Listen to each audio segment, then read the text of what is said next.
इयत्ता 9वी, विषय विज्ञान व तंत्रज्ञान, पाठ 14, पदार्थ आपल्या वापरातील. प्रस्तावना. आपल्या रोजच्या जीवनात आपण विविध पदार्थांचा वापर करत असतो. दात घासण्याचा ब्रश, साबण, शॅम्पू, धुण्याची पावडर, पेस्ट, साखर, स्टीलचे पितळेचे पातेले इत्यादी वस्तू आपण वापरतो. आपल्या रोजच्या जीवनातील विविध गरजा पूर्ण करण्यासाठी या अशा विविध पदार्थांची गरज भासत असते. या विविध पदार्थांचे शास्त्रीय दृष्ट्या वर्गीकरण आम्ल, आम्लारी, धातू, अधातू, क्षार अशा गटात केले जाते. बरं, मग आता तुम्ही या पदार्थांचे वर्गीकरण वरील गटात करा. पदार्थ: मीठ, साबण, टूथपेस्ट, खाण्याचा सोडा, पाणी, दही, दूध, तुरटी, लोह, गंधक. आम्ल, दही, आम्लारी, खाण्याचा सोडा, धातू, लोह, अधातू, गंधक, क्षार, मीठ, साबण, तुरटी, टूथपेस्ट, उदासीन, पाणी व दूध. अगदी बरोबर. तर आता आपण या पदार्थांविषयी या पाठात अधिक विस्ताराने माहिती मिळवणार आहोत. सर्वप्रथम आपण क्षार म्हणजे काय ते समजून घेऊ. दैनंदिन जीवनातील महत्वाचे क्षार, ज्या आयनिक संयुगात हायड्रोजन आणि ऑक्साईडचे आयन नसतात, तसेच एकाच प्रकारचे धन आयन व ऋण आयन असतात, त्यांना सामान्य क्षार असे म्हणतात. उदाहरणार्थ sodium sulphate, potassium phosphate, calcium chloride. निसर्गामध्ये अकार्बनी पदार्थ आम्ल व आम्लारीच्या स्वरूपात सापडत नाहीत, तर ते क्षारांच्या स्वरूपात सापडतात. वर्षाला 80 दशलक्ष टन क्षार समुद्राच्या पाण्यात मिळतात, म्हणून समुद्राला क्षारांचा समृद्ध स्रोत असं म्हणतात. समुद्राच्या पाण्यापासून chlorine, sodium, magnesium, potassium, calcium, bromine असे विविध क्षार मिळतात. समुद्र हा sodium, magnesium, potassium, calcium, bromine अशा विविध मूलद्रव्यांच्या अनेक क्षारांचा समृद्ध स्रोत आहे. या क्षारांबरोबरच रोजच्या जीवनात आपण इतर क्षारांचा उपयोग करतो, त्यांविषयी आपण अधिक विस्ताराने माहिती घेऊ. मुलांनो, विविध क्षारांची संपृक्त द्रावणे तयार करून त्यात वैश्विक दर्शकाचे 2 ते 3 थेंब टाकले असता त्यात कोणता बदल होतो, यावरून त्याचे स्वरूप म्हणजे आम्लधर्मी, आम्लारीधर्मी की उदासीन आहे हे खालील तक्त्यात दिले आहे, त्याचे तुम्ही निरीक्षण करा. मुलांनो, ही पट्टी पहा आणि मला सांगा ही पट्टी कशाची आहे आणि तिचा वापर कशासाठी केला जातो. ही वैश्विक दर्शकापासून बनवलेली कागदी दर्शक पट्टी आहे. या पट्टीचा उपयोग द्रावणाचा सामू ठरवण्यासाठी केला जातो. अगदी बरोबर. पदार्थ हे आम्लधर्मी, आम्लारीधर्मी किंवा उदासीन आहेत हे कसं ठरवलं जातं. द्रावणात वैश्विक दर्शक घातल्यानंतर द्रावणाला जो रंग येतो तो रंग कागदी पट्टीवर 0 ते 14 या रंगांपैकी एक असतो. ज्या रंगाशी द्रावणाचा रंग जुळून येतो त्या रंगाचा कागदी पट्टीवरील अंक हा त्या द्रावणाचा सामू असतो. अगदी बरोबर. आपल्याला माहित आहे की जेव्हा क्षाराचा सामू 7 असतो तेव्हा तो क्षार उदासीन असतो व तीव्र आम्ल किंवा तीव्र आम्लारीपासून तयार झालेला असतो. तीव्र आम्ल व सौम्य आम्लारीपासून तयार झालेल्या क्षाराचे पीएच मूल्य 7 पेक्षा कमी असते तेव्हा तो आम्लधर्मी असतो, आणि जेव्हा सौम्य आम्ल व तीव्र आम्लारीपासून तयार झालेल्या क्षाराचे पीएच मूल्य 7 पेक्षा जास्त असते तेव्हा तो आम्लारीधर्मी असतो. अशा प्रकारे पीएच मूल्यावरून द्रावणाचा सामू ठरवता येतो. दैनंदिन जीवनातील काही क्षारांची माहिती. सोडियम क्लोराईड म्हणजेच साधे मीठ. आपण रोजचे जेवण जेवतो त्या अन्नाला मिठामुळे चव येते, म्हणजेच हे मीठ अन्नाला रुचकर बनवते. अन्नाला खारट चव देणारे मीठ हा आपल्या जीवनात सर्वाधिक वापरण्यात येणारा क्षार आहे. मीठ या क्षारालाच रासायनिक भाषेत सोडियम क्लोराईड असे म्हणतात. सोडियम हायड्रॉक्साईड व हायड्रोक्लोरिक आम्ल यांच्या उदासीनीकरण अभिक्रियेने सोडियम क्लोराईड म्हणजे मीठ तयार होते, म्हणजेच ही अभिक्रिया घडून येते. सोडियम क्लोराईड हा क्षार उदासीन आहे व त्याच्या जलीय द्रावणाचे पीएच मूल्य 7 आहे. सोडियम क्लोराईडचे गुणधर्म. 1. हे एक रंगहीन व स्फटिकी आयनिक संयुग आहे. याच्या स्फटिकी रचनेत स्फटिक जल नसते. 2. हा क्षार उदासीन असून याची चव खारट आहे. 3. औद्योगिक प्रक्रियांमध्ये सोडियम क्लोराईडचा मोठ्या प्रमाणात वापर केला जातो. 4. सोडियम क्लोराईडचा उपयोग सब फ्रीझिंग हवामानात रोडवेचे डी-आयसिंग यात केला जातो. 5. सोडियम क्लोराईडचा उपयोग धुण्याचा सोडा, बेकिंग सोडा म्हणजेच सोडियम बायकार्बोनेट यांसारख्या क्षारांच्या निर्मितीसाठी होतो. 6. हे संयुग पाण्यात विरघळते. 7. याच्या जलीय द्रावणाचे पीएच मूल्य 7 आहे. 8. काही विशिष्ट प्रकारच्या खडकांपासूनही मिठाची निर्मिती होते. अशा मिठाला रॉक सॉल्ट असे म्हणतात. उदाहरणार्थ हलाइट खनिज, हिमालयीन रॉक सॉल्ट म्हणजेच सैंधव मीठ. या मिठाचा अनेक प्रकारच्या व्याधी निवारणासाठी उपयोग केला जातो. सोडियम क्लोराईडचे उपयोग. 1. याचा वापर खाद्यपदार्थांमध्ये केला जातो, त्यामुळे अन्न रुचकर बनते. 2. सोडियम क्लोराईडचा उपयोग बेकिंग सोडा आणि धुण्याचा सोडा तयार करण्यासाठी होतो. 3. सोडियम क्लोराईडच्या द्रावणातून विद्युत प्रवाह जाऊ दिला असता त्याचे अपघटन होऊन सोडियम हायड्रॉक्साईड हे आम्लारी संयुग तयार होते. यामध्ये क्लोरीन वायू धनाग्रावर व हायड्रोजन वायू ऋणाग्राजवळ जमा होतो, म्हणजेच क्लोरीन वायू मुक्त होतो. या पद्धतीने घटामध्ये सोडियम हायड्रॉक्साईड हे महत्वाचे आम्लारी तयार होते. यामध्ये रासायनिक अभिक्रिया पुढील प्रमाणे घडून येते. 4. उच्च तापमानाला मीठ तापवले तर ते वितळते. या स्थितीला मिठाची सम्मिलित अवस्था म्हणजेच फ्युज्ड स्टेट असे म्हणतात. सम्मिलित मिठाचे अपघटन केले असता धनाग्राजवळ क्लोरीन वायू तर ऋणाग्राजवळ द्रवरूप सोडियम धातू मुक्त होतो. संतृप्त मिठवणी. मिठाच्या 25% जलीय द्रावणाला संतृप्त मिठवणी म्हणजेच सॅच्युरेटेड ब्राईन असं म्हणतात. अशा द्रावणाचे 1/5 भाग बाष्पीभवन केल्यास विरघळलेल्या मिठाचे स्फटिकात रूपांतर होऊन त्या द्रावणातून मीठ वेगळे होते. सोडियम बायकार्बोनेट, खाण्याचा सोडा. मुलांनो, तुम्ही केक खाल्ला असेल, तसेच भजी, ढोकळा असे पदार्थही खाल्ले असतील. हे पदार्थ तुमच्या घरी आईने बनवले असतील. तुम्ही जर हे पदार्थ बारकाईने पाहिले तर हे पदार्थ खुसखुशीत किंवा सच्छिद्र असतात, कारण यामध्ये बेकिंग सोडा म्हणजेच खाण्याचा सोडा घातलेला असतो. पांढऱ्या अस्फटिकी चूर्णरूप सोड्याला बेकिंग सोडा असं म्हणतात. याला रासायनिक भाषेत सोडियम हायड्रोजन कार्बोनेट किंवा सोडियम बायकार्बोनेट असं म्हणतात. याचे रेणुसूत्र NaHCO3 हे आहे.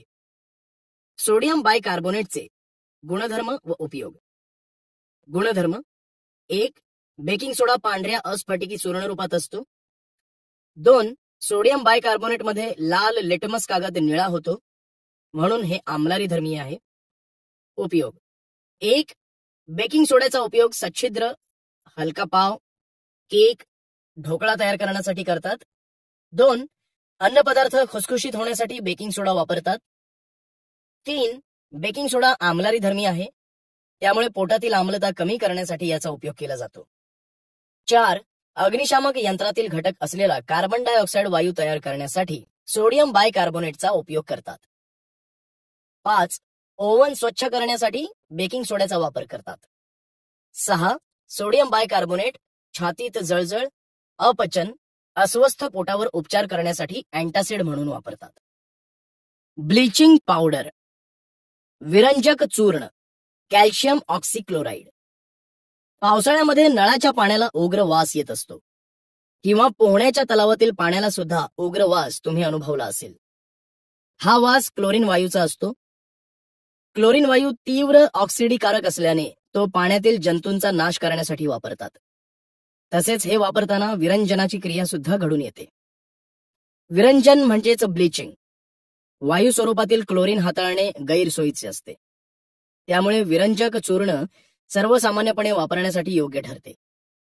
हवेतील कार्बन डायऑक्साईडमुळे विरंजक चूर्णाचे हळुवारपणे विघटन होऊन क्लोरीन वायू मुक्त होतो.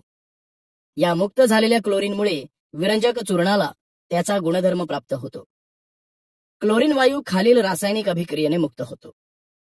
कॅल्शियम हायपोक्लोराईडची हवेतील कार्बन डायऑक्साईडशी रासायनिक अभिक्रिया होऊन कॅल्शियम कार्बोनेट व क्लोरीन वायू मुक्त होतो.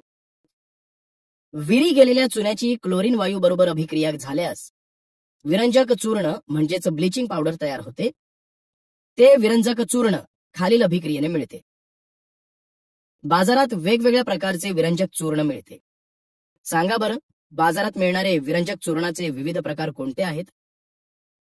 क्लोरीन युक्त, ऑक्सिजन युक्त, पॅराऑक्साइड युक्त, क्षपणशील चूर्ण. अगदी बरोबर. विरंजक चूर्णाची निर्जंतुक करण्याची क्षमता ही त्यातील उपलब्ध क्लोरीनच्या प्रमाणात असते. म्हणून बाजारात विक्रीस उपलब्ध असलेल्या विरंजक चूर्णाचे मूल्य हे क्लोरीनच्या प्रमाणानुसार असते. क्लोरीनचे प्रमाण जास्त असेल तर विरंजक चूर्णाचे मूल्यही जास्त असते. विरंजक चूर्णाचे गुणधर्म. 1. विरंजक चूर्ण हा पिवळसर पांढऱ्या रंगाचा स्थायू पदार्थ आहे. 2. याचे रासायनिक नाव कॅल्शियम ऑक्सीक्लोराइड आहे. 3. या पदार्थाला क्लोरीनचा तीव्र वास असतो. 4.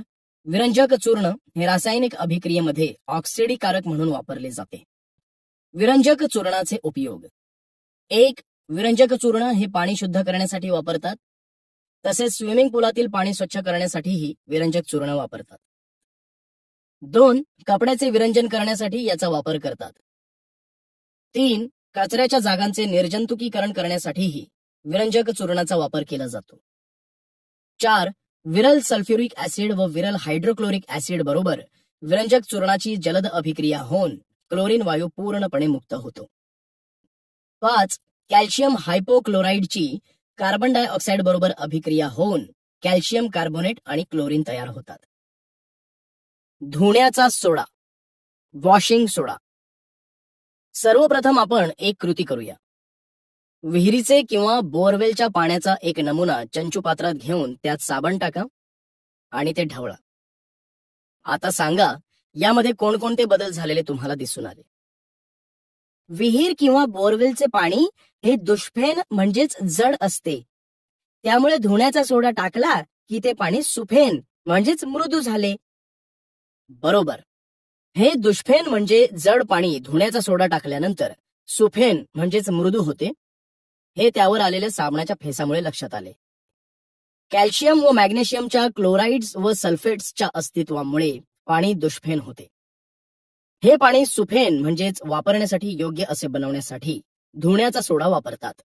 यामुळे सोड्याबरोबर अभिक्रिया होऊन मॅग्नेशियम व कॅल्शियमचे अविद्राव्य कार्बोनेट क्षार तयार होतात. हे क्षार तयार होताना पुढील प्रमाणे अभिक्रिया घडते. सोडियम कार्बोनेट हा पाण्यात द्रावणीय असणारा सोडियमचा क्षार आहे. स्फटिक स्वरूपातील सोडियम कार्बोनेट नुसता ठेवला तर त्यातील स्फटिक जल उडून जाते व पांढरे चूर्ण मिळते. त्यालाच आपण धुण्याचा सोडा असे म्हणतो. धुण्याच्या सोड्याचे गुणधर्म.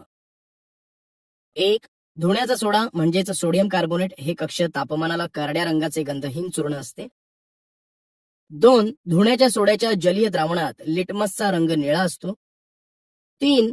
हा आर्द्रता शोषक असतो, म्हणजेच हवेत उघडे राहिल्यास हवेतील बाष्प शोषून घेतो. 4. सोडियम कार्बोनेट हे पाण्यात सहजपणे विरघळते. 5. यामध्ये लाल लिटमस निळा होतो, म्हणून सोडियम कार्बोनेट हे आम्लधर्मी आहे. सोडियम कार्बोनेटचे उपयोग. 1. कपडे स्वच्छ धुण्यासाठी सोडियम कार्बोनेटचा उपयोग करतात. 2. अपमार्जके म्हणून कागद व काच उद्योगात सोडियम कार्बोनेट खूप उपयोगी पडते. 3. पेट्रोलियमच्या शुद्धीकरणामध्येही सोडियम कार्बोनेट खूप उपयुक्त आहे. बरं, आता खालील अभिक्रिया पहा. सोडियम कार्बोनेटची सल्फ्युरिक आम्लाबरोबर अभिक्रिया होऊन रंगहीन सोडियम सल्फेटचे द्रावण तयार होते. कार्बन डायऑक्साइड वायू मुक्त होतो. काही स्फटिकी क्षार. स्फटिक जल असणारे विविध क्षार आपल्या रोजच्या वापरात असतात. स्फटिक रचनेमध्ये पाण्याच्या रेणूंची संख्या निश्चित असते. याला स्फटिक जल असं म्हणतात. आपल्या रोजच्या जीवनात खालील क्षार वापरत असतात. 1. तुरटी. तुरटी ही औषधामध्ये वापरतात. जखमेतून रक्तस्राव थांबण्यासाठी जलशुद्धीकरण प्रक्रियेत पाणी निवळण्यासाठी तुरटी वापरतात. 2. बोरॅक्स. सौंदर्य प्रसाधन उद्योगात लोशन, शॅम्पू, कोल्ड क्रीम बनवण्यासाठी, कपड्यावरील डाग काढण्यासाठी प्रयोगशाळेमध्ये बोरॅक्स टेस्टच्या सहाय्याने रंगीत क्षारामधील मूलद्रव्य शोधण्याकरिता बोरॅक्सचा वापर करतात. 3. Epsom salt. खते तयार करण्यासाठी तसेच झाडे व भाज्या यांचा हिरवा रंग वाढवण्यासाठी एप्सम सॉल्टचा उपयोग करतात. बॉडी स्क्रब म्हणून शरीर घासण्यासाठी करतात. आंघोळीच्या पाण्यामध्ये बाथ सॉल्ट म्हणून याचा वापर स्नायूंचे दुखणे कमी करण्याकरता करतात. 4. बॅरियम क्लोराईड. बॅरियम क्लोराईडचा उपयोग ब्राईनचे म्हणजेच सोडियम क्लोराईडचे द्रावण शुद्ध करण्यासाठी होतो. वाया जाणाऱ्या सांडपाण्यावर इलाज करण्यासाठी तसेच कागद उद्योगामध्ये, डाय इंडस्ट्रीमध्ये, सिरॅमिक्स, तेल शुद्धीकरण करण्यासाठी, त्याचप्रमाणे कीटकनाशक औषधांमध्ये बॅरियम क्लोराईडचा उपयोग करतात. 5. Sodium sulphate. सोडियम सल्फेटचा उपयोग अपमार्जके तयार करण्यासाठी, कागदाचा लगदा करण्यासाठी तसेच डाय इंडस्ट्रीमध्ये केला जातो. 6. मोरचूद. मोरचूद हे ॲनेमियाचे निदान करताना रक्त तपासण्याकरता वापरतात. द्राक्षे, खरबूज या फळांसाठी बुरशीनाशक म्हणून वापरल्या जाणाऱ्या बोर्डो मिश्रणात मोरचुदाबरोबर चुना असतो. तर हे सर्व स्फटिक क्षार आहेत. अपमार्जके. अपमार्जन या शब्दाचा अर्थ स्वच्छ करणे असा आहे. अपमार्जके म्हणजे कपड्यातील मळ काढून टाकण्यासाठी भोकटी किंवा द्रव स्वरूपात वापरण्यात येणारे रासायनिक पदार्थ होय. ही अपमार्जके लांबच लांब साखळी असलेल्या बेन्झिन सल्फॉनिक आम्लाचे सोडियम क्षार किंवा अल्कीय हायड्रोजन सल्फेटच्या सोडियम क्षारांपासून बनवलेली असतात. रिठा, शिकेकाई साबण, कपडे धुण्याचा सोडा, कपडे धुण्याची पावडर, लिक्विड सोप, शॅम्पू ही सर्व अपमार्जकेच होय. तुम्हाला साबण माहित असेल. आंघोळ करण्यासाठी, हात धुण्यासाठी, कपडे धुण्यासाठी आपण साबणाचा उपयोग करतो. प्रयोगशाळेमध्ये जेव्हा साबण तयार होतो त्यावेळेस तेल व सोडियम किंवा पोटॅशियम हायड्रॉक्साईडचे जलीय द्रावण, चंचुपात्र, काचकांडी, गॅस बर्नर इत्यादी साहित्य वापरले जाते. तर आता आपण साबणाविषयी माहिती घेऊ. साबण. तेल किंवा प्राण्यांची चरबी सोडियम किंवा पोटॅशियम हायड्रॉक्साईडच्या जलीय द्रावणाबरोबर उकळले असता कार्बोक्झिलिक आम्लाचे सोडियम किंवा पोटॅशियम क्षार तयार होतात. या क्षारांनाच साबण असे म्हणतात. साबण दुष्फेन पाण्यात मिसळल्यास साबणातील सोडियमचे विस्थापन होऊन तेलाम्लांचे कॅल्शियम व मॅग्नेशियम क्षार तयार होतात. हे क्षार पाण्यात अविद्राव्य असल्याने त्यांचा साका तयार होतो व त्यामुळे फेस तयार होत नाही. साबणाचे आंघोळीचा साबण व कपड्याचा साबण असे 2 प्रकार आहेत.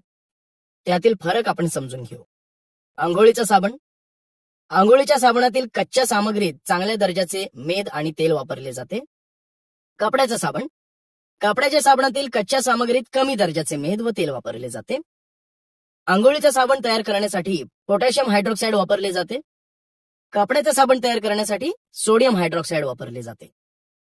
आंघोळीच्या साबणामध्ये सुगंध येण्यासाठी महागडी सुवासिके वापरतात.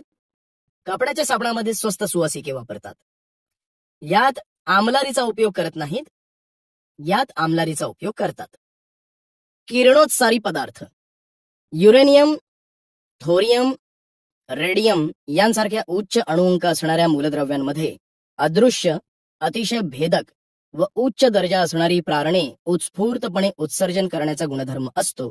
त्याला किरणोत्सार म्हणजे रेडिएशन असं म्हणतात. हा गुणधर्म असणाऱ्या पदार्थास किरणोत्सारी पदार्थ असं म्हणतात. किरणोत्सारी मूलद्रव्यांचे अणुकेंद्रक अस्थिर असते. अस्थिर अणुकेंद्रकातून किरणोत्सार होत असतो. किरणोत्सारी पदार्थांचा आपल्या दैनंदिन जीवनाशी संबंध आहे. तर आता आपण या पदार्थांविषयी थोडे जाणून घेऊया. किरणोत्सारी पदार्थातून बाहेर पडणारी प्रारणे 3 प्रकारची असतात. अल्फा, बीटा आणि गॅमा. या किरणोत्सारी प्रारणांचे स्वरूप जाणून घेऊ. किरणोत्सारी प्रारणांचे स्वरूप. रुदरफोर्डने 1899 साली रेडियम उत्सर्जित करत असलेली प्रारणे वेगवेगळी असतात याचा शोध लावला. त्यांनाच अल्फा आणि बीटा प्रारणे असे म्हणतात. तर बिलार्ड यांनी 3ऱ्या गॅमा या प्रारणांचा शोध लावला. 2 विरुद्ध विद्युत प्रभार असलेल्या पट्ट्यांमधून हे किरण जाऊ दिले तर ते अलग होतात. हीच पद्धत 1902 मध्ये रुदरफोर्डने मांडली. रुदरफोर्ड आणि विलार्ड यांनी वेगवेगळ्या किरणोत्सारी पदार्थातून उत्सर्जित होणाऱ्या प्रारणांचा अभ्यास करण्यासाठी प्रारणे विद्युत क्षेत्रातून जाऊ दिली व त्यांच्या मार्गात फोटोग्राफिक पट्टी धरली. तेव्हा त्यांना प्रारणाचे 3 प्रकारात विभाजन झाल्याचे दिसून आले. ते पुढील प्रमाणे. एक प्रारण ऋणप्रभारित पट्टीकडे किंचित विचलित झाल्याचे आढळले. त्यांना अल्फा किरणे म्हणतात. तर दुसरे प्रारण धनप्रभारित पट्टीकडे अधिक प्रमाणात विचलित झाल्याचे आढळले. त्यांना बीटा किरणे म्हणतात. आणि तिसऱ्या प्रारणांचे मात्र अजिबात विचलन झाले नाही, त्यांना गॅमा किरणे म्हणतात. ही बाजूची आकृती पहा. या आकृतीत दाखवल्याप्रमाणे शिशाचा ठोकळा हा किरणोत्सारी पदार्थ म्हणून घेतला आहे. या ठोकळ्यातून किरण रेखाच्छिद्रातून विद्युत प्रभारित पट्ट्यांकडे जाताना दिसतात. जे किरण ऋणप्रभारित पट्टीकडे किंचित विचलित झालेले दिसतात ते अल्फा किरण, तर धनप्रभारित पट्टीकडे जास्त प्रमाणात विचलित झालेले दिसतात ते बीटा किरण आहेत. जे अजिबात विचलित न झालेले किरण आहेत ते गॅमा किरण आहेत. अल्फा, बीटा, गॅमा किरणांची गुणवैशिष्ट्ये. मुलांनो, खालील तक्त्यात अल्फा, बीटा, गॅमा किरणांची गुणवैशिष्ट्ये दिली आहेत, ती तुम्ही नीट पहा. विज्ञानाच्या गवाक्षातून हेनरी बेक्वेरेल या फ्रेंच शास्त्रज्ञाने 1896 साली किरणोत्साराचा शोध लावला. हेनरी बेक्वेरेल युरेनियमच्या पिच ब्लेंड या संयुगाचे संशोधन करीत होते. त्यांनी ड्रॉवरमध्ये फोटोग्राफीच्या न वापरलेल्या काचा एका कार्डबोर्डच्या डब्यात ठेवल्या होत्या व त्यावर एक किल्ली पडली होती. त्यावर युरेनियमची संयुगे ठेवली गेली व ती त्या ठिकाणी तशीच राहिली. काही दिवसांनंतर या काचा धुतल्यावर असे आढळून आले की काचा धुरकटलेल्या होत्या व त्यावर किल्लीचा आकार दिसत होता. अंधारामध्येही हाच प्रकार घडून आला. त्यामुळे बेक्वेरेल यांनी असा निष्कर्ष काढला की पदार्थांना भेदून जाणाऱ्या क्ष किरणासारख्या किरणांचा उत्सर्ग ही युरेनियमची संयुगे आपल्या अंतरंगातूनच करीत असावीत. या किरणांना बेक्वेरेल किरण म्हणतात. त्यानंतर काही दिवसांनी मादाम क्युरी यांनाही थोरियमच्या संयुगात असेच गुणधर्म दिसून आले. मादाम क्युरी व पेरी क्युरी यांनी पिंच ब्लेड मधून पोलोनियम व रेडियम ही किरणोत्सारी मूलद्रव्ये वेगळी केली आहेत. आता आपण अर्नेस्ट रुदरफोर्ड यांच्या कार्याविषयी जाणून घेऊया. अर्नेस्ट रुदरफोर्ड 1871 ते 1937 या ब्रिटिश पदार्थ विज्ञान शास्त्रज्ञाने जे थॉम्सन यांच्या मार्गदर्शनाखाली कॅव्हेंडिश यांच्या प्रयोगशाळेत आणि कॅनडाच्या मॅकगिल विद्यापीठात किरणोत्सारावर संशोधन केले. अल्फा कणांचा मारा करून त्यांनी नायट्रोजन अणू विभागून दाखवले. या प्रयोगामुळे पदार्थ विज्ञान क्षेत्रात नवे युग सुरू झाले. किरणोत्सारी समस्थानिकांचे उपयोग. किरणोत्सारी समस्थानिकांचा उपयोग फक्त अणुबॉम्ब तयार करण्यासाठी होतो असे नाही, तर वैज्ञानिक त्यांचा उपयोग संशोधन, कृषी, उद्योगधंदे, औषधी वनस्पती अशा अनेक क्षेत्रांमध्ये करतात. किरणोत्सारी पदार्थाचा उपयोग दोन प्रकारे केला जातो. केवळ किरणोत्साराचा उपयोग करून आणि किरणोत्सारी मूलद्रव्याचा प्रत्यक्ष वापर करून. आता आपण नैसर्गिक किरणोत्सार व कृत्रिम किरणोत्सारी मूलद्रव्ये यांविषयी माहिती घेऊ. नैसर्गिक किरणोत्सार. साधारणपणे निसर्गामध्ये 82 ते 92 अणुक्रमांकाची मूलद्रव्ये स्वयंस्फूर्त किरणोत्सर्ग करताना आढळतात. अशा मूलद्रव्यांना नैसर्गिक किरणोत्सर्गी मूलद्रव्ये म्हणतात. कृत्रिम किरणोत्सारी मूलद्रव्ये. फ्रेडरिक जॉलियो क्युरी व आयरिन जॉलियो क्युरी या दाम्पत्याने प्रथम प्रवर्तित किरणोत्सर्गाचा शोध लावला. प्रयोगशाळेत कणांच्या भडीमाराने घडणाऱ्या अणुगर्भ विघटन क्रियांमध्ये उत्पन्न होणाऱ्या किरणोत्सारी मूलद्रव्यांना कृत्रिम किरणोत्सारी मूलद्रव्ये असे म्हणतात. क्युरी दाम्पत्याला या शोधाबद्दल 1935 साली नोबेल पुरस्कार देण्यात आलाय. विविध क्षेत्रात किरणोत्सारी समस्थानिकांचे उपयोग. 1. औद्योगिक क्षेत्र. रेडिओग्राफी. बिडाच्या वस्तू किंवा लोखंडाचे वितळजोड यातील भेगा, पोकळी गॅमा किरणांच्या सहाय्याने शोधता येतात. कोबाल्ट 60, इरिडियम 192 यांसारख्या समस्थानिकांचा उपयोग रेडिओग्राफी करणाऱ्या कॅमेऱ्यामध्ये केला जातो. धातू कामातील दोष शोधण्यासाठी हे तंत्र खूप उपयोगी आहे. जाडी, घनता, पातळी यांचे मापन करणे. ॲल्युमिनियम, लोखंड, प्लास्टिक अशा पदार्थांच्या कमी जास्त जाडीच्या पत्र्यांचे उत्पादन करताना या पत्र्याची हवी तेवढी जाडी कायम व समान राहण्यासाठी उत्पादनाच्या एका बाजूला किरणोत्सारी द्रव्य व दुसऱ्या बाजूला किरणोत्सार मापन यंत्र असते. मापन यंत्राने दाखवलेला किरणोत्सार पत्र्याच्या जाडीप्रमाणे कमी जास्त होतो. या तंत्राच्या सहाय्याने पॅकिंगमधील मालही तपासता येतो. दीप्तिमान रंग व किरणोत्सार दीप्तिरंग. पूर्वी घड्याळाचे काटे अंधारातही दिसण्यासाठी रेडियम, प्रोमेथियम, ट्रिटियम या किरणोत्सारी पदार्थांचे फॉस्फरस बरोबरचे मिश्रण वापरले जात होते. HID हाय इंटेन्सिटी डिस्चार्ज या दिव्यामध्ये क्रिप्टॉन 85 तर बीटा किरणांचा स्रोत म्हणून एक्स-रे युनिटमध्ये प्रोमॅथियम 147 हे समस्थानिके वापरतात. ड. सिरॅमिक वस्तूंमध्ये होणारा वापर. सिरॅमिक पासून बनवलेल्या टाइल्स, भांडी, प्लेट, स्वयंपाकघरातील भांडी यांमध्ये चमकदार रंग वापरतात. या रंगांमध्ये पूर्वी युरेनियम ऑक्साईडचा वापर करत असत. 2. कृषी क्षेत्र. अ. रोपाची जलद वाढ होण्यासाठी व जास्त उत्पादन मिळवण्यासाठी बीजाला गुणधर्म देणारी जनुके व गुणसूत्रे यावर किरणोत्सारांचा उपयोग करून त्यामध्ये मूलभूत बदल करता येतो. उदाहरणार्थ सोयाबीन, गहू, फळपिके यांमध्ये वेगवेगळ्या जातींची पिके घेता येतात. ब. अग्नी परीक्षणामध्ये कोबाल्ट 60 या किरणोत्सारी समस्थानिकाचा वापर केला जातो. क. कांदे, बटाटे यांना मोड येऊ नयेत म्हणून त्यावर कोबाल्ट 60 या गॅमा किरणांचा मारा केला जातो. ड. वेगवेगळ्या पिकांवरील संशोधनात अनुरेखक म्हणून स्ट्रॉन्शियम 90 वापरले जाते. 3. वैद्यकशास्त्र. अ. पॉलिसायथिमिया. या रोगामध्ये तांबड्या रक्तपेशींचे रक्तातील प्रमाण वाढते. यावर उपचारासाठी फॉस्फरस 32 या समस्थानिकाचा वापर केला जातो. ब. हाडांचा कर्करोग. हाडांच्या कर्करोगावर उपचार करताना स्ट्रॉन्शियम 89, स्ट्रॉन्शियम 90, समारियम 153 आणि रेडियम 233 या समस्थानिकांचा उपयोग केला जातो. क. हायपरथायरॉइडिझम. गलग्रंथी मोठी होणे, भूक लागत असूनही वजन कमी होणे, झोप न येणे हे सर्व गलग्रंथीमध्ये जास्त प्रमाणात हार्मोन्स तयार झाल्यामुळे होते. यालाच हायपरथायरॉइडिझम म्हणतात. या रोगाच्या उपचारासाठी आयोडीन 123 चा उपयोग केला जातो. ड. ट्यूमर ओळखणे. मेंदूतील ट्यूमरवर उपचार करण्यासाठी बोरॉन 10, आयोडीन 131, कोबाल्ट 60 या समस्थानिकांचा वापर केला जातो. तर शरीरातील लहान ट्यूमर शोधण्यासाठी आर्सेनिक 74 चा वापर केला जातो. किरणोत्सारी पदार्थ व प्रारणे यांचे दुष्परिणाम. 1. किरणोत्सारी प्रारणांमुळे मध्यवर्ती चेतासंस्थेला इजा पोहोचते.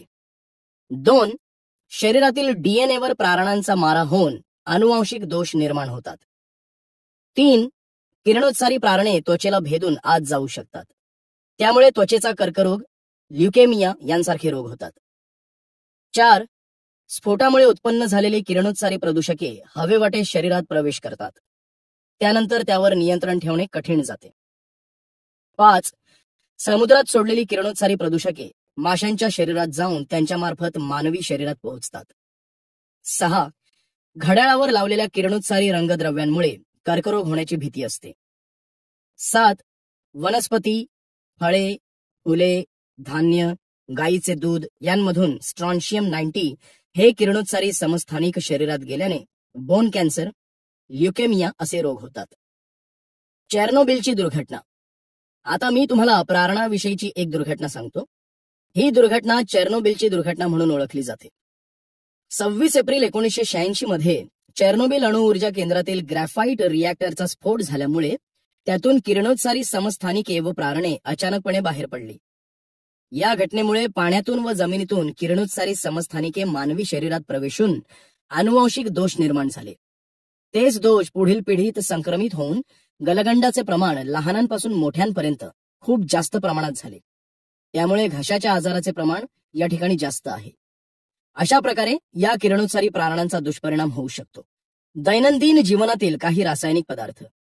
आपण आपल्या रोजच्या जीवनात काही रासायनिक पदार्थांचे सेवन करतो. अशाच काही रासायनिक पदार्थांविषयीची माहिती आपण घेऊया. आपण खातो ते अन्न, वापरतो त्या वस्तू, उदाहरणार्थ भांडी, घड्याळ, फ्रिज, कूलर, तसेच विविध रोगांवरील औषधी व इतरही काही वस्तू या वेगवेगळ्या द्रव्यांपासून बनवलेल्या असतात. यांचा प्रत्यक्ष किंवा अप्रत्यक्षपणे आपल्या आरोग्यावर परिणाम होत असतो.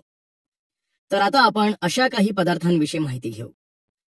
तुम्ही मिठाईच्या दुकानात गेल्यावर तुम्हाला विविध रंगांनी मिठाई सजलेली दिसते. त्या मिठाईमध्ये लाल, पिवळा, हिरवा असे विविध रंग दिसतात. हे सर्व रंग फूड सेफ्टी आणि स्टँडर्ड ऑथॉरिटी इंडिया FSSAI यांच्या मार्गदर्शनाखाली तयार झालेले असतात. तुम्ही आजारी पडल्यावर डॉक्टर तुम्हाला वेगवेगळी औषधे देतात. ती औषधे सेंद्रिय संयुगापासून बनवलेली असतात. ती प्रथम प्राणी मातरांना आणि नंतर काही मानवी गटांना देऊन त्या औषधांचे परिणाम अभ्यासले जातात. आणि मग ती औषधे FDA food and drug administration कडून प्रमाणित केली जातात. खाद्य रंग व सुगंधी द्रव्ये. आपण अनेक वस्तू रोज पाहतो, तसेच काही खाद्यपदार्थ खातो. अशा बाजारात मिळणाऱ्या अनेक खाद्यपदार्थांमध्ये, पेयांमध्ये रंग व सुगंधी द्रव्ये मिसळलेली असतात. हे खाद्य रंग पावडर, जेल आणि पेस्टच्या स्वरूपात असतात. या खाद्यरंगांचा उपयोग घरगुती व व्यावसायिक उत्पादनातील खाद्यपदार्थात केला जातो. उदाहरणार्थ आईस्क्रीम, बर्फगोळा, सॉस, फळांचे रस, शीतपेय, लोणची, जॅम, जेली अशा अनेक पदार्थांमध्ये खाद्यरंग व सुगंधी द्रव्ये मिसळलेली असतात. तसेच बाजारात मिळणाऱ्या मांस म्हणजेच चिकन, मटणामध्ये तिखट, हळद, मिठाई यांसारख्या पदार्थातही रंग चांगला यावा म्हणून हे रंग मिसळलेले असतात. कृत्रिम खाद्य रंगाचे दुष्परिणाम. 1. लोणची, जॅम आणि सॉस यांमध्ये घातल्या जाणाऱ्या रंगांमध्ये शिसे, पारा वापरलेला असतो. त्यामुळे सतत ही उत्पादने खाणाऱ्या लोकांना ते घातक ठरू शकते. 2. खाद्यरंग वापरलेल्या पदार्थांमध्ये असणाऱ्या घातक रंगांमुळे लहान मुलांमध्ये ADHD सारखे म्हणजेच attention deficit hyper activity disorder सारखे आजार उद्भवू शकतात. खाद्यरंग हे नैसर्गिक व कृत्रिमही असतात. नैसर्गिक खाद्यरंग हे बिया, बीट, फुले व फळांच्या अर्कापासून तयार करतात. तर टेट्राझिन, सनसेट येलो हे कृत्रिम खाद्यरंगात वापरले जातात. मात्र या कृत्रिम खाद्यरंगाचे जास्त प्रमाणात सेवन केल्याने शरीरावर त्यांचा वाईट परिणाम होतो. म्हणून नैसर्गिक खाद्यरंगांचा वापर करणे कधीही आरोग्याच्या दृष्टीने चांगले आहे. डाय. जो रंगीत पदार्थ एखाद्या वस्तूला लावल्यास त्या वस्तूला रंग प्राप्त करून देतो त्याला डाय असे म्हणतात. उदाहरणार्थ साड्या, ड्रेस इत्यादी. डाय हा पाण्यात द्रावणीय असतो, म्हणजेच पाण्यात पूर्णपणे मिसळतो.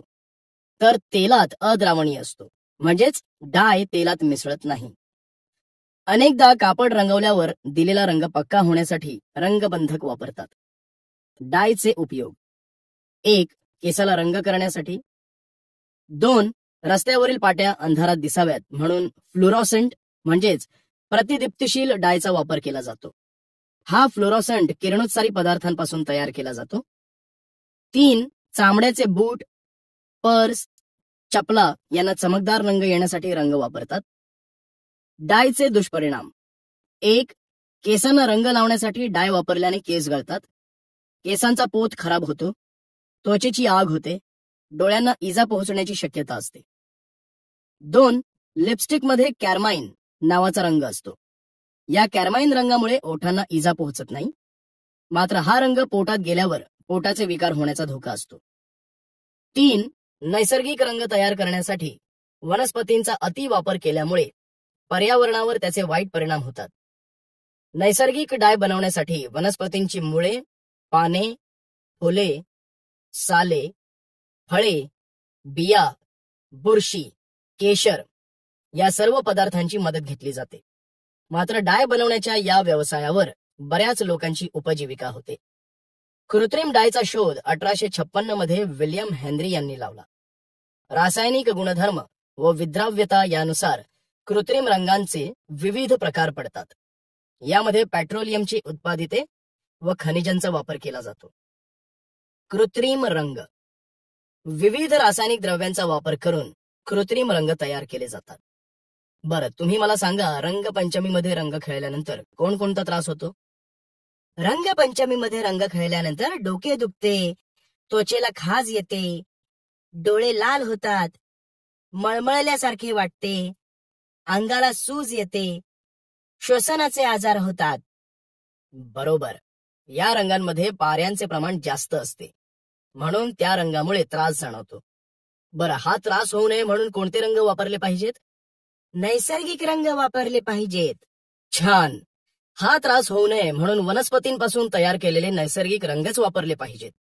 घराला, फर्निचरला रंग दिल्यानंतर त्याच्या वासाने पोटात मळमळते, उलट्या होतात, डोळे चुरचुरतात व लाल होतात, शिंका येतात, तसेच सर्दीही होते. रंगपंचमीला रंग खेळणे, घराला रंग देऊन सजवणे यासाठी आपण कृत्रिम रंगांचा वापर करतो. रंगपंचमीला वापरात येणाऱ्या रंगामध्ये पाऱ्याचे प्रमाण असते. त्यामुळे आंधळेपणा, त्वचेचा कर्करोग, अस्थमा, त्वचेला खाज येणे, त्वचेची रंध्रे कायमची बंद होण्याची शक्यता असते. हे बाजूचे चित्र पहा. या चित्रात दाखवल्याप्रमाणे आपल्या त्वचेवर या रंगाचे दुष्परिणाम ठळकपणे दिसून येतात. दुर्गंधीनाशक. मुलांनो, सूक्ष्म जंतूंमुळे शरीराला येणाऱ्या घामाचा वास सूक्ष्म जंतूंनी केलेल्या विघटनामुळे येतो. हा वास म्हणजेच दुर्गंध न येण्यासाठी तुम्ही काय करता? डिओ वापरतो. बरोबर. असा दुर्गंधीनाशक पदार्थ म्हणजे डिओ वापरला की दुर्गंध येत नाही. आपल्याला दिवसभर प्रफुल्लित म्हणजे आनंदी राहण्यासाठी छान वास येणारा डिओडंट आवडतो. शाळा, कॉलेज, ऑफिसचे कर्मचारी डिओ वापरतात. टीव्हीवरील जाहिरातींमुळे डिओ वापरण्याचे प्रमाण जास्त आहे. यामध्ये पॅराबेन्स, मिथाईल, इथाईल, प्रोपाईल, बेन्झाईल आणि ब्युटाईल अल्कोहोलचे प्रमाण जास्त असते. तसेच अॅल्युमिनियमची संयुगे व सिलिकॉनचा यात वापर होतो. आता आपण काही डिओंविषयी माहिती घेऊ. सर्वसाधारण डिओ. यामध्ये अॅल्युमिनियमच्या संयुगांचे प्रमाण कमी असते. या संयुगामुळे घामाचा वास कमी येतो. घाम रोखणारे डिओ. हे डिओ शरीरातून येणाऱ्या घामाला प्रतिबंध घालतात. या डिओमध्ये अॅल्युमिनियम क्लोरोहायड्रेट्सचे प्रमाण 15% असते. म्हणून त्वचेवरील छिद्रे बंद होतात व घाम स्त्रवण्याचे प्रमाण कमी होते. वैद्यकीय डिओ. ज्या व्यक्तींना खूप मोठ्या प्रमाणात घाम येतो व त्याचा शरीरावर घातक परिणाम होतो, त्यावर उपाय म्हणून वैद्यकीय डिओ तयार करण्यात आलाय. त्यामध्ये 20 ते 25% अॅल्युमिनियमचे प्रमाण असते. हा डिओ फक्त रात्रीच वापरला जातो. डिओ हे स्थायू व वायू स्वरूपात असतात. दुष्परिणाम. आता आपण डिओचे शरीरावर होणारे घातक परिणाम पाहूया. 1. अॅल्युमिनियम. झिर्कोनियम ही संयुगे डिओड्रंट मधील सर्वात घातक अशी रसायने आहेत. यामुळे डोकेदुखी, अस्थमा, श्वसनाचे विकार, हृदयविकार असे अनेक आजार होण्याचा धोका असतो. 2. अॅल्युमिनियम क्लोरोहायड्रेट्समुळे त्वचेचे रोग, त्वचेचा कर्करोग होण्याची जास्त भीती असते. टॅफ्लॉन. ट्रॅट्रोफ्लुओरोइथिलीनचे बहुवारिक म्हणजे टॅफ्लॉन होय. चिकटण्याची प्रक्रिया कमीत कमी होण्यासाठी टॅफ्लॉनचा उपयोग केला जातो. जसे स्वयंपाकाची भांडी, औद्योगिक उपकरणांमध्ये मुलामा देण्यासाठी टॅफ्लॉनचा वापर करतात. याचा शोध रॉय जे प्लंकेट यांनी 1938 मध्ये लावला. याचेच रासायनिक नाव पॉलिटेट्रा फ्लुओरोइथिलीन हे आहे. टॅफ्लॉनचे गुणधर्म. 1. टॅफ्लॉनवर वातावरण व रासायनिक पदार्थांचा परिणाम होत नाही. 2. पाणी व तेल हे टॅफ्लॉनचा मुलामा असणाऱ्या वस्तूंना चिकटत नाहीत. 3. उच्च तापमानाचा टॅफ्लॉनवर काहीच परिणाम होत नाही, कारण टॅफ्लॉनचा द्रावणांक 327 अंश सेल्सिअस इतका आहे. 4. टॅफ्लॉनचा मुलामा असणाऱ्या वस्तू सहजपणे स्वच्छ करता येतात. आता आपण टॅफ्लॉनचे उपयोग पाहूया. टॅफ्लॉनचे उपयोग. 1. टॅफ्लॉनच्या विसंवाहकता गुणधर्मामुळे उच्च तंत्रज्ञानाच्या इलेक्ट्रॉनिक उपकरणांमध्ये तसेच टॅफ्लॉन वेष्टीत विजेच्या तारा व वस्तू तयार करण्यासाठी याचा वापर करतात. 2. स्वयंपाकघरातील नॉनस्टिक वेअर तयार करण्यासाठी टॅफ्लॉनचा वापर करतात. उदाहरणार्थ कुकर, फ्रायपॅन, तवा. 3.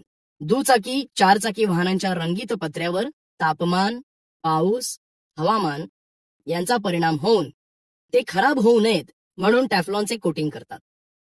Powder coating. लोखंडी वस्तू गंजू नयेत म्हणून रंगापेक्षाही जास्त जाडीचा थर देण्याची पद्धत म्हणजे पावडर कोटिंग होय. पावडर कोटिंग या पद्धतीमध्ये रेझिन रंग व इतर काही घटक एकत्र करून वितळवले जातात आणि नंतर थंड करून त्या मिश्रणाची बारीक चूर्णासारखी पावडर बनवली जाते. धातूच्या घासलेल्या भागावर इलेक्ट्रोस्टॅटिक स्प्रे डिपॉझिशन करताना या पावडरचा फवारा उडवतात. या पद्धतीमध्ये पावडरच्या कणांना स्थितिक विद्युत प्रभार दिला जातो. त्यामुळे पावडरचा एकसारखा थर वस्तूच्या पृष्ठभागावर बसतो. यानंतर या थरासहित वस्तू भट्टीत तापवली जाते. तेव्हा थरामध्ये रासायनिक अभिक्रिया घडून आल्यामुळे मोठ्या लांबीचे बहुवारिक जाळे तयार होते. हे पावडर कोटिंग अतिशय टिकाऊ, टणक व आकर्षक असते. आपल्या रोजच्या वापरामधील प्लास्टिक व मीडियम डेन्सिटी फायबर म्हणजेच MDF बोर्डवर हे पावडर कोटिंग अतिशय सहजपणे करता येते. एनोडायझिंग. विद्युत अपघटन पद्धतीचा वापर करून एनोडायझिंग केले जाते. हवेतील ऑक्सिजनची ॲल्युमिनियम धातूच्या पृष्ठभागावर अभिक्रिया होऊन निसर्गतःच एक संरक्षक थर तयार होतो.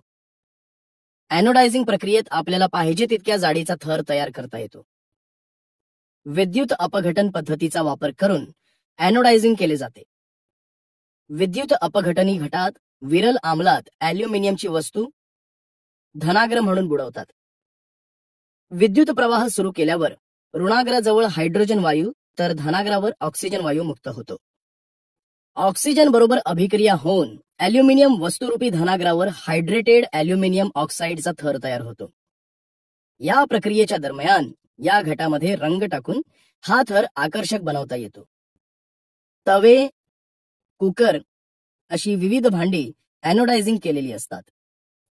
मृत्तिका, सेरामिक. अकार्बनी पदार्थ पाण्यात मळून आकार देऊन भाजून तयार झालेला उष्णतारोधक पदार्थ म्हणजे मृत्तिका होय. उदाहरणार्थ कुंभाराने बनवलेल्या वस्तू जसे गाडगी, माठ, भांडी, त्याचप्रमाणे घरावर वापरतात ती मंगलोरी कौले, बांधकामाच्या विटा, कप बशा, टेराकोटाच्या वस्तू इत्यादी.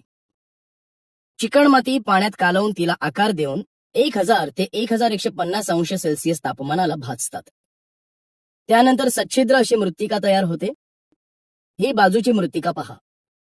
या मृत्तिका चमकताना दिसतात कारण सच्छिद्रपणा घालवण्यासाठी या भाजलेल्या भांड्यावर पाण्यात मिसळलेले काचेचे चूर्ण म्हणजे ग्लेज लावतात व नंतर पुन्हा ती भांडी भाजतात. त्यामुळेच सिरॅमिकच्या पृष्ठभागाचा सच्छिद्रपणा जाऊन तो चकचकीत होतो. पोर्सेलिन. पोर्सेलिन ही कठीण अर्धपारदर्शक व पांढरा रंग असलेली मृत्तिका आहे. चीनमध्ये सापडणारी केओलिन ही पांढरी माती वापरून ही मृत्तिका बनवली जाते. केओलिन या मातीमध्ये काच, ग्रॅनाइट, फेल्डस्पार ही खनिजे मिसळून त्यात पाणी घालून मळतात. या मिश्रणाला आकार देऊन भट्टीत 1200 ते 1450 अंश सेल्सिअस तापमानाला भाजतात. त्यानंतर आकर्षक ग्लेज लावून पुन्हा भाजून पोर्सेलिनची भांडी बनवतात. प्रयोगशाळेतही अशा प्रकारची भांडी आढळतात. Bone China. केओलिन म्हणजेच चीनी माती, फेल्डस्पार, खनिज, बारीक सिलिका यांच्या मिश्रणात प्राण्यांच्या हाडांची राख मिसळून पुढील प्रक्रिया करतात. ही मृत्तिका पोर्सेलिनपेक्षाही जास्त टणक आणि मजबूत असते. प्रगत मृत्तिका. ही प्रगत मृत्तिका बनवण्यासाठी मातीऐवजी ॲल्युमिना, झिर्कोनिया, सिलिका अशी काही ऑक्साइड्स व सिलिकॉन कार्बाइड, बोरॉन कार्बाइड यांसारख्या काही इतर संयुगांचा वापर करण्यात येतो. या मृत्तिका भाजण्यासाठी 1600 ते 1800 अंश सेल्सिअस असे तापमान व ऑक्सिजन विरहित वातावरण लागते. या प्रक्रियेलाच सिंटरिंग असे म्हणतात. सिरॅमिक पदार्थ उच्च तापमानाला विघटन न होता राहू शकतात. सिरॅमिक हे ठिसूळ, विद्युतरोधक व जलरोधक असतात. त्यामुळे त्याचा वापर विद्युत उपकरणांमध्ये भट्टीच्या आतील भागाला लेप देण्यासाठी तसेच जहाज, जेट इंजिनच्या पात्यांना विलेपन करण्यासाठी करतात. स्पेस शटलच्या बाहेरील थरावर विशिष्ट सिरॅमिक टाइल्स लावल्या जातात. काही सिरॅमिकचा वापर हा अतिसंवाहक म्हणजेच सुपर कंडक्टर्स म्हणूनही करतात. अशा प्रकारे आपण या पाठामध्ये दैनंदिन जीवनातले महत्वाचे क्षार, किरणोत्सारी पदार्थ तसेच काही रासायनिक पदार्थ यांविषयी माहिती अभ्यासली आहे.